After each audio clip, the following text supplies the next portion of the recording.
great to have you here this afternoon. This is the Katahdin Suite. Mount Katahdin is Maine. Known to most as Katahdin, the name exudes majesty and awe to those who have been there. Climbing the mountain is a goal of no small proportion, and anyone embarking on this challenge needs to be prepared. There are several trails leading to Baxter Peak, the highest point of the mountain. Yet there is one loop that is revered as the most challenging and most rewarding as all. The ascent starts at the Roaring Brook Campground, hiking the Roaring Brook Trail to Chimney Pond, a most amazing location surrounded by the rising sheer walls of the mountain. From Chimney Pond, one begins the arduous trek up the exposed Cathedral Trail, quickly rising out of the trees to full view of the beauty of Maine and Baxter State Park, where Mount Katahdin is located. The Cathedral Trail leads to Baxter Peak, the summit, where on a calm summer day, 100 or more hikers beaming at their recent climbing achievement relax momentarily in joy. After this moment, appreciating the hard-earned accomplishment, the hike begins across the ominous knife-edge trail. Rightfully feared by the first-time hiker, there are many stories from those who have hiked the trail. After walking the knife edge, the often relieved hiker has made it to Pomola, the last peak in this iconic loop trail. From Pomola, the Helon-Taylor Trail descends and continues, seemingly forever, 3.3 miles, to the starting point at Roaring Brook, completing the incredible hike of Mount Katahdin and earning the right to sit down and retread one's feet by dipping them into the cold water of Roaring Brook. The Katahdin Suite celebrates in music this Maine treasure and the unforgettable experience of hiking Mount Katahdin. The black fly. Sometimes mistakenly called the Maine state bird, a term affectionately given to the Maine mosquito, the black fly is a constant companion in the woods of Baxter State Park in the summer. Bring some good bug dope. Without it, the black flies may carry you away.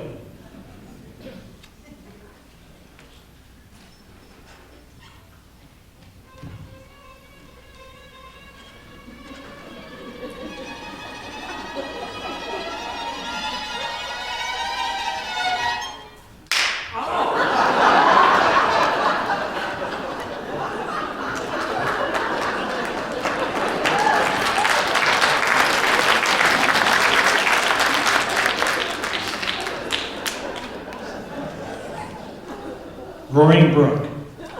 The first sound of hiking in the woods is the sound of hiking boots on the trail, breaking the quiet of the rustling leaves in the trees. Roaring Brook originates from the basin ponds about 2/3 of the way up the Roaring Brook Trail to Chimney Pond.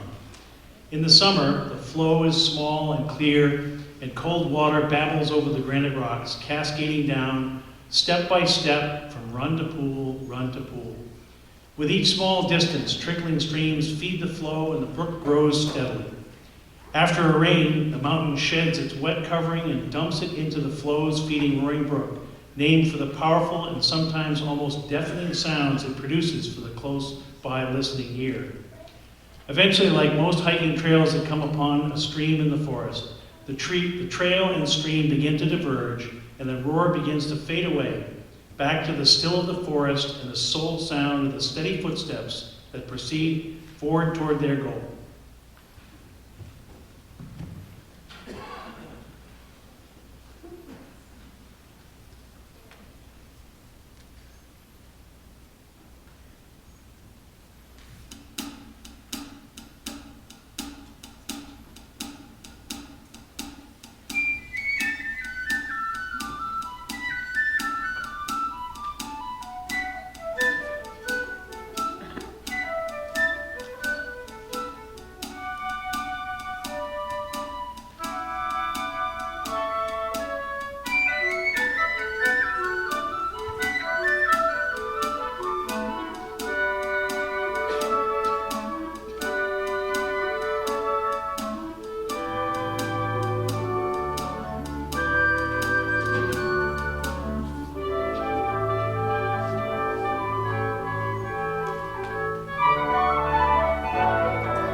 Summer sunrise at Chimney Pond. As dawn breaks and the sun rises on a summer day at Chimney Pond, the morning haze cloaks the area with a gray roof until the daylight breaks it apart. For the hiker standing at the edge of the pond at that moment, the haze lifts to uncover the majesty of 2,000 feet of sheer rock faces surrounding the pond, rising to the Cathedral Rocks, the top of the Knife Edge, and Baxter Peak. It is an incredible sight to see. The shadows on the rock change rapidly as the sun moves, and a breath of cool breeze excites the hiker to what lies ahead for the day, climbing Katahdin.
Cathedral Trail.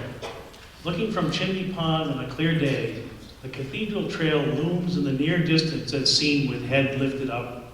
It's only 1.6 miles to Baxter Peak, but don't forget about the almost 2,400 feet of elevation gain. The march begins. The trail begins in a short wooded section before escaping the mountain tree line to begin the rapid upward ascent. Climbing the Cathedral Trail is a piece of work. The hiker quickly begins to navigate through crags and crannies, upward and over large boulders in pursuit of rapid elevation gain. Progress is quick as the trail is steep, yet it is still a hiking trail. The focus of the hiker at this point is on the next rock and footing dead ahead until reaching the first cathedral, a rocky spire which stands tall on the trail. Upon reaching the first cathedral, the hiker turns toward the view and a transformation occurs. As a pebble descends from rock to rock below, the physical grind of the hike is swept away from thought, replaced with a magnificent high view of the Maine woods and waters below in Baxter State Park and beyond. The hiker's pause at the cathedral can be a breathtaking and appropriately reverent moment. After this necessary break to appreciate the day's beginning, the hiker looks up to acknowledge there is still much more hiking to do, and the march resumes with earnest.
lost alone on the mountain. In 1939, in a storm at the top of Mount Katahdin, a 12-year-old boy was separated from his father and hiking group and became lost, alone on the mountain. It amazes me that of all the places on the mountain he could have gone trying to get down, he hiked into what is arguably the most remote part of the mountain in all of Baxter State Park, which is why he became lost and not found for 9 days. I can only imagine the feelings of loneliness and despair this boy had as he realized he was unable to find his father and fellow hikers, and darkness was descending on that first night. This story has a good ending, though, in that the boy's Boy Scout training led him to follow a stream down the mountain until he was eventually found and he survived. This is a true story, indelible in the history of Mount Katahdin and Maine.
Baxter Peak.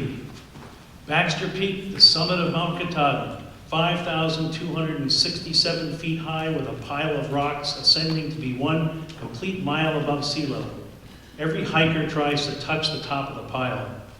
The highest point in Maine, the beginning or end of the 2,400-mile Appalachian Trail. Making it to the top of Baxter Peak is the goal or wish of every hiker on the mountain, whether they make it to the top or not. Baxter Peak stands alone as an icon to the people of Maine and beyond.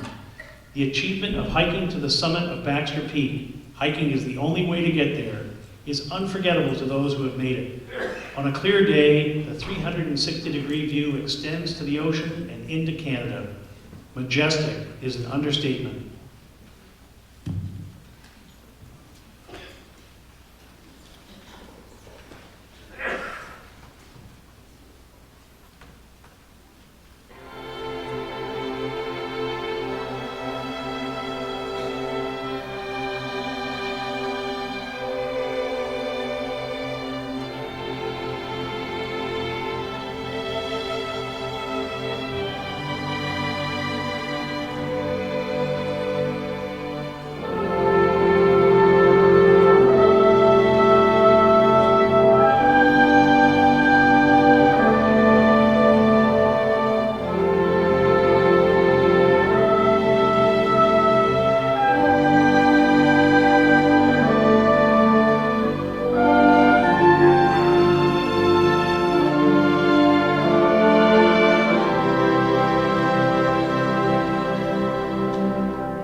reaching Baxter Peak and taking some time to enjoy the moment, the hiker remembers that still in the distance is the renowned Knife Edge Trail, which is about to be hiked.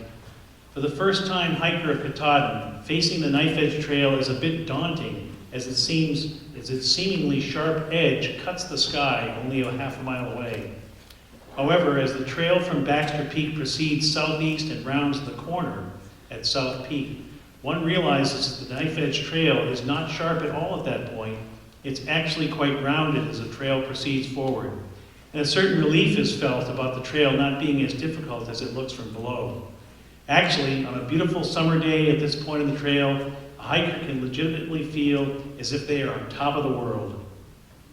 However, as the trail proceeds and narrows, skirting along the edge of significant drop-offs, one begins to understand why this part of Katahdin is called the Knife Edge. At one point, a 20-foot-long section of the trail narrows to 2 to 3 feet wide with a significant drop-off to the left when hiking toward Pomola. The rock to the right is angled away from the opened air and provides a nice handhold to steady the hiker. It is here that I have seen an individual creep step by step, not much more than inch by inch to get across this shelf, almost paralyzed by the experience. And it took some sincere coaxing to get the individual through this section. This is not the typical experience though, as thousands of people have hiked this trail without incident. After this trail proceeds steeply downward to the base of the chimney, where a hiker can take a quick breath of sheltered relief. From here, the hiker ascends about a quarter mile up to the rounded top of Pomola, the end of the Knife Edge Trail. It is at this point that the hiker looks back at all of the Cathedral Trail, Baxter Peak, and the Knife Edge, which they have traversed successfully, recognizes the significance of their accomplishment, feels a bit of relief, and enjoys a well-earned bit of celebration.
Huron-Taylor Trail. It is not uncommon for the hiker and companions to have a bit of joy and release at this point in the hike, having accomplished so much to arrive at the final descent of Katahdin. There is a surprise in store, though, and that is the geometry of the trail to come. The first phase of the Huron-Taylor Trail below treeline requires a rugged pair of pants to protect one's rear end. The staircase geometry results in the hiker taking a seat, sliding down a drop larger than themselves, then walking a few steps and doing it over and over again. In the second phase of the trail, after reaching Bear Brook, the first retread of the trip, the trail mellows into what seems to be the never-ending trail. After each false final hill and turn, expecting to see the Roaring Brook Ranger's cabin around the bend, the trail continues to the exasperation of the worn-out hiker, for many after sunset. A miracle occurs, though, after the longest 3.3 miles on the planet. The trail opens up to the parking lot at Roaring Brook Campground, vehicles in sight. The hiker has accomplished the goal, seeing the spectacular Chimney Pond, hiking the Cathedral Trail, summiting Baxter Peak, surviving the knife edge, and completing the iconic loop of trails, capturing a lifetime of memories to enjoy with generations to come, knowing they can experience the same. Congratulations, hiker, you did it. What's next?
I would just like to say a sincere thanks to Dinwood Park and the Augusta Symphony for playing the Katahdin Suite.